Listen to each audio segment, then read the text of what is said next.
Queridos irmãos do Grupo Espírita Fraternidade, que Deus nos abençoe na mensagem de hoje. A mensagem de hoje, retirada do livro Pão Nosso, lição de número 140, que se intitula Saibamos Lembrar. E essa lição é um comentário do nosso querido Emmanuel sobre essa passagem de Paulo na carta a Colossenses, capítulo 4, versículo 18, que diz assim: Lembrai-vos das minhas prisões. O que Paulo queria dizer com essa passagem? Lembrai-vos das minhas visões. No início do capítulo da mensagem, Emmanuel vem nos esclarecer. Nas infantilidades e irreflexões costumeiras, os crentes recordam apenas a luminosa auréola dos espíritos santificados na terra. Supõem muitos encontrá-los facilmente além do túmulo, a fim de receber-lhes preciosas lembranças. Mas será que vai ser assim mesmo que vamos reencontrar os nossos queridos irmãos missionários assim que nós desencarnarmos no pós-terra? Como vai ser o nosso desenlace? Como é que nós estamos? Eu acho que é o início da reflexão de Emmanuel, vem justamente nos lembrar, fazer refletir sobre isso. Será que nós vamos reencontrar esses nossos irmãos? Como nós reencontraríamos eles? Estamos seguindo os seus passos? Nas últimas mensagens que nós temos lido, podendo acompanhar, temos visto que os espíritas, muitos estão desencarnando mal. O que quer dizer desencarnar mal?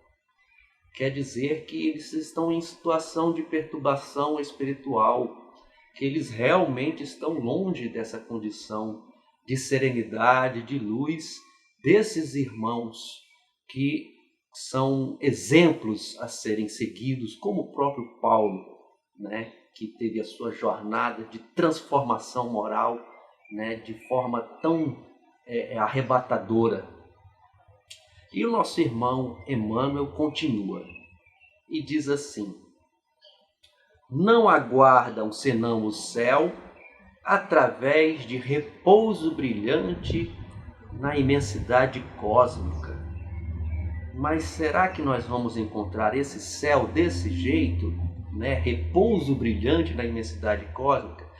A doutrina espírita vem nos descortinar essas visões, nos mostrando, através de Kardec, que o espírito está em evolução contínua. Ele continua evoluindo e, para isso, ele precisa nascer, morrer, renascer, progredir sempre. É uma tarefa de evolução e trabalho, desenvolvimento que todos nós estamos submetidos. E esse desenvolvimento é constante, paulatino. Alguns irmãos, obviamente, peguem um caminho reto, e seguem, na direção do Cristo, dos seus ensinamentos, esses missionários maravilhosos que nós temos aí tantos exemplos.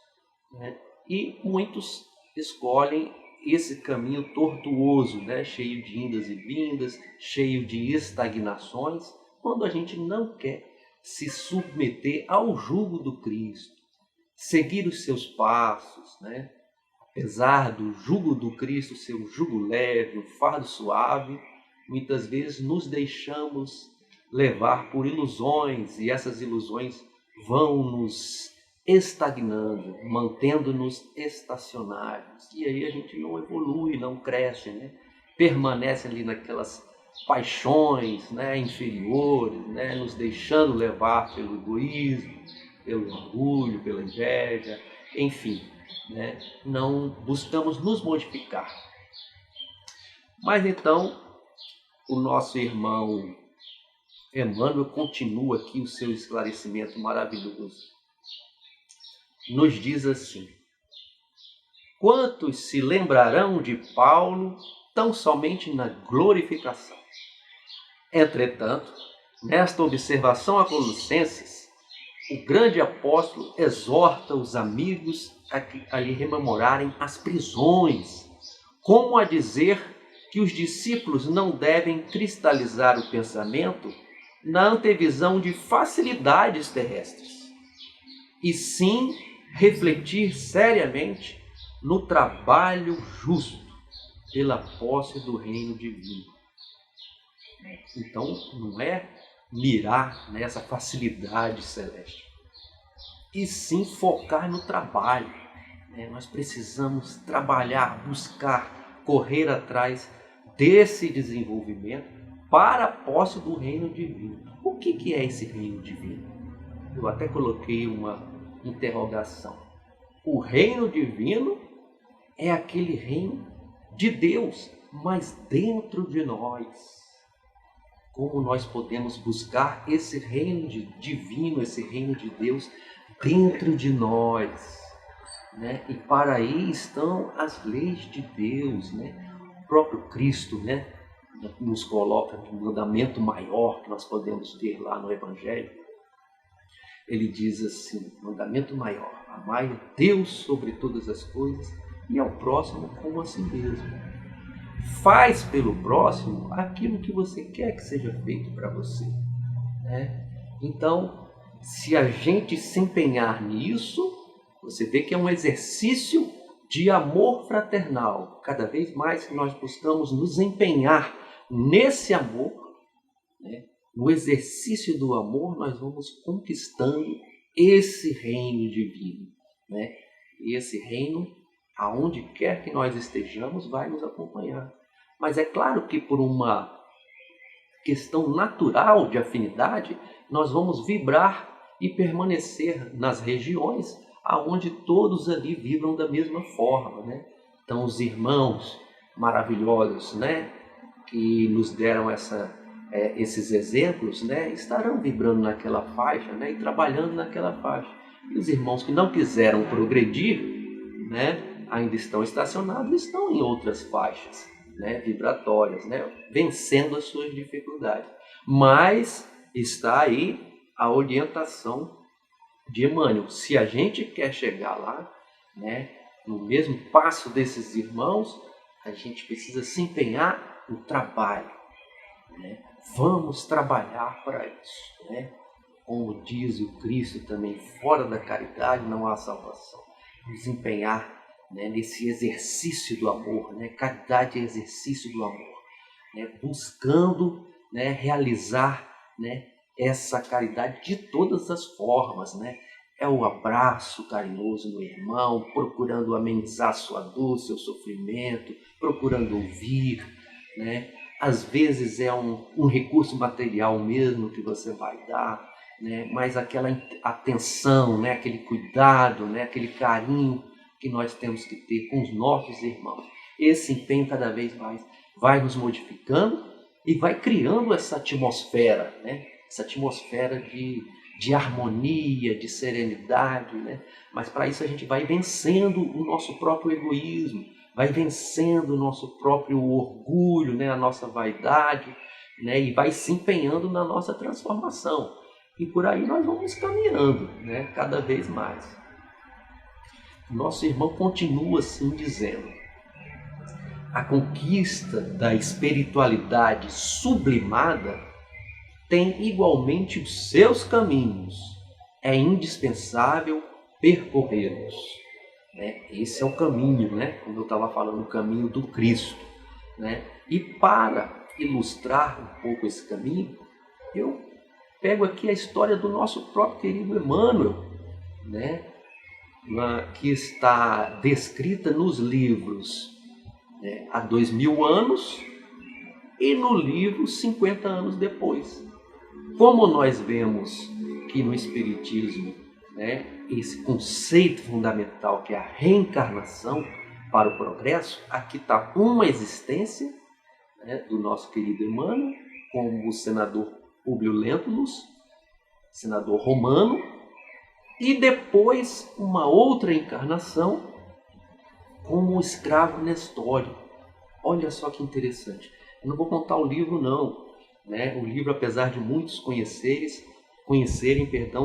vale a pena ser lido novamente, né? Então, nessa existência, né, primeira, contada no livro há 2000 anos, aonde Emmanuel está na personalidade do senador Publio Lentulus, todo aquele orgulho, né, aquela ainda situação, né, belicosa, né, de um espírito que era um líder romano, né, como a gente sabe, uma nação, né, belicosa, né, conquistadora de territórios, né, que escravizou, né, muitas regiões, né, e dominou muitas regiões, e o senador era um dos líderes. Conta toda a sua história, o seu drama, né, a sua esposa Lívia, que era uma pessoa, né, uma irmã assim evoluída, né, e depois do fim dessa existência, né, nosso irmão percebe a distância que ele estava para Lívia, sua esposa. E querendo alcançar a nossa irmã na sua evolução, ele se predispõe à sua transformação moral. E aí vai contar toda a luta dele no livro 50 anos depois. Um livro maravilhoso também que conta como foi a trajetória dele como o escravo Tenório. Muito legal, muito interessante. Para nos mostrar e ilustrar que é o caminho, né? A partir do momento que nos decidimos pela nossa transformação moral, a gente vai buscar e vai lutar para encontrar esse caminho. E o nosso irmão continua, né? Ele diz assim: antes de fixarmos a coroa resplandecente dos apóstolos fiéis, meditemos nos espinhos que lhes feriram a fronte. Aí nós podemos recordar aqui o nosso próprio irmão Paulo, né? Temos também a sua história toda descrita no livro Paulo e Estevão, né? Onde Paulo, né, encarnou aquele perseguidor dos cristãos, na figura de Saulo ainda, né, antes de encontrar com Jesus na estrada de Damasco, e aí depois ele decide seguir o mestre, né? Seguir o mestre Jesus. E aí é uma luta pela sua transformação, né? E aí nós vemos o trabalho que Paulo tem para fundar, né, esses núcleos de seguidos do Cristo, né? Dos irmãos que seguiriam o Cristo em várias cidades. Em todas as cidades ele enfrentou dificuldades tamanhas, mas não desistiu, né? Então ali são os espinhos do caminho, né? Aí é uma necessidade muito grande que a gente tem aqui de fortalecimento da fé e da vontade e de querer seguir o Cristo, porque é uma transformação às vezes difícil, realmente muito difícil, que a gente precisa se submeter à vontade do Pai, né, e transformar as nossas ações, né, para a gente, né, mostrar um pouquinho de como é, né, essa fé, essa vontade. Eu gostaria de cantar uma música aqui do nosso querido irmão Jean Charles. Ela se intitula Coragem e Fé. Olha só que legal.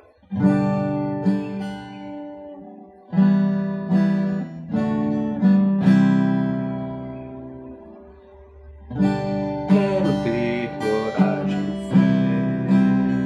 fé em toda dor, em todo mal que acontecer comigo. Sabe a luz de eterno amor que vem de Deus e o consolo de tão grande amigo. Sei que vem provar minha fé, se confio na tua vontade, se me manterei de pé, mesmo até após a grande tempestade. O que semear aqui por toda a minha vida, colherei na vida do Espírito. Frutos de coragem, fé, ante o medo e a fraqueza, provirão de teu amor perfeito. Se um dia sucumbir, vou querer levantar e seguir a caminhada firme em tua mão. E quando forte estiver e alguém vier perguntar, é Cristo em minha alma, corpo e coração. Se um dia sucumbir, vou querer levantar e seguir a caminhada firme em tua mão. E quando forte estiver e alguém vier perguntar, é Cristo em minha alma, corpo e coração.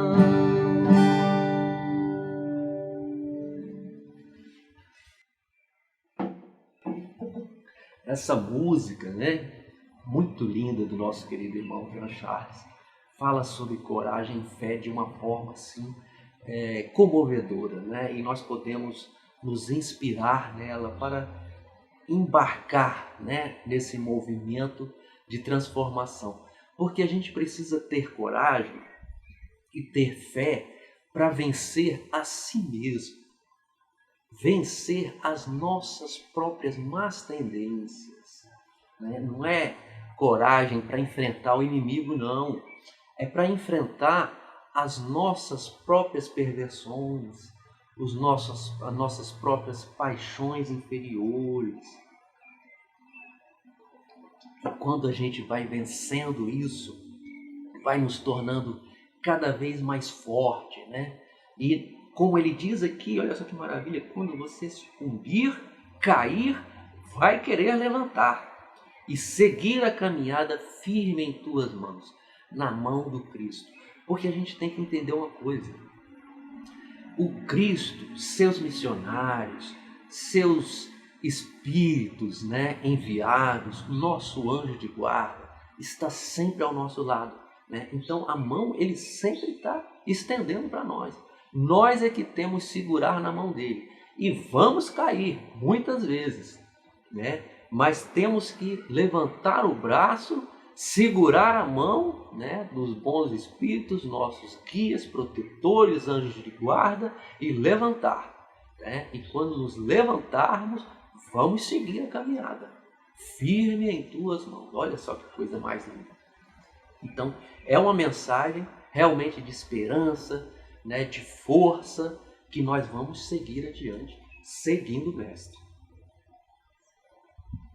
E, para concluir, o nosso querido irmão Emmanuel, ele fecha assim, dizendo, né, concluindo o parágrafo final: Paulo conseguiu atingir as culminâncias, entretanto, quantos golpes de açoite, pedradas e ironias ele suportou, adaptando-se aos ensinamentos do Cristo, escalando a montanha. Portanto, não mires apenas a superioridade manifesta daqueles a quem consagras admiração e respeito.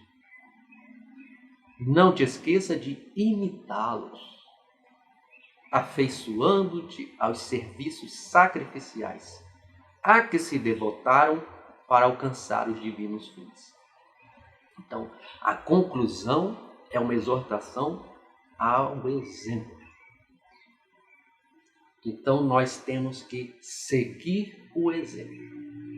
Então, os nossos pensamentos, atos, conduta, a nossa ação tem que ser de acordo com os exemplos dos nossos irmãos, né? Nós temos aí o nosso irmão Divaldo, né? E qual que é o exemplo dele? O legado, né?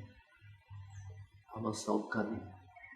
Tantos irmãos, né, que ele auxiliou, e também quanto esclarecimento disseminado por todo o planeta Terra, em tantos locais em que nosso irmão foi, né? É claro que nós temos que respeitar a nossa natureza, a nossa condição evolutiva, né? Mas a gente segue naquilo que a gente consegue, né? É naquele abraço fraterno, né? É naquele pensamento, começa no pensamento. Eu preciso observar os meus irmãos, não pensar somente em mim. Esse é o início do pensamento, é o início do movimento, né? Para seguir os passos desses nossos irmãos, eu tenho que me predispor a isso. E aí eu tenho que vigiar, né, os meus defeitos. O primeiro é o egoísmo em forma de preguiça e acomodação. Quando a gente se deixa levar pela acomodação, preguiça, conforto, né, não me falta nada, não me preocupo, né, com os irmãos que não têm. Então é aquele pensamento de acomodação. Eu posso fazer alguma coisa, né? E aí existem tantos trabalhos voluntários, meus irmãos, que nós podemos engajar, né? Na área, né, do esclarecimento, né? Na área da música, da arte, né? Da arte espírita. Nós podemos engajar, né? Através da literatura, né? Fazendo um poema, né? Divulgando mensagens, né? De bom ânimo, de esperança, né, de alegria, né, aonde nós estivermos, naquele grupo que a gente participa. Então vamos mandar mensagem, né, de esperança, de bom ânimo, né, nada de desgraça, de sofrimento, né? Então tudo aquilo que a gente puder fazer, que estiver ao nosso alcance, a gente vai se empenhando na nossa transformação, no nosso trabalho, né? Na nossa luta, e cada vez mais vamos nos aprimorando, e cada vez mais estamos aptos a pegar tarefas maiores, né? Quando o trabalhador está pronto, o trabalho aparece, como diz nosso irmão André Luiz. Então a gente vai se capacitando, né? E a capacitação é nesse empenho de ir fazendo aquilo que a gente pode, né? Então vai chegar um momento em que nós vamos crescendo, né? E vamos caminhando nessa jornada. Então, para concluir essa lição, né, capítulo 140, saibamos lembrar das minhas prisões, ou lembrar, né, das dificuldades, do esforço, vamos dizer assim, né, em vencer, né, esses desafios que foram impostos a todos esses missionários, os sacrifícios, né, conquistados com amor, com a luta, né? E essa luta nós vamos nos empenhando e vamos construindo devagarzinho, e a gente chega lá, né? Vamos fazer uma oração de agradecimento. Obrigado, Pai, pela lição, pelo exemplo de Paulo, pelo exemplo de Emmanuel, de Chico, de tantos outros, que possamos nos lembrar do seu exemplo e caminharmos com fé e força na direção do Cristo e dos seus ensinamentos, porque esse é o caminho da nossa felicidade, é o caminho para chegar ao Pai. Obrigado, Pai. Obrigado. Que assim seja, graças a Deus.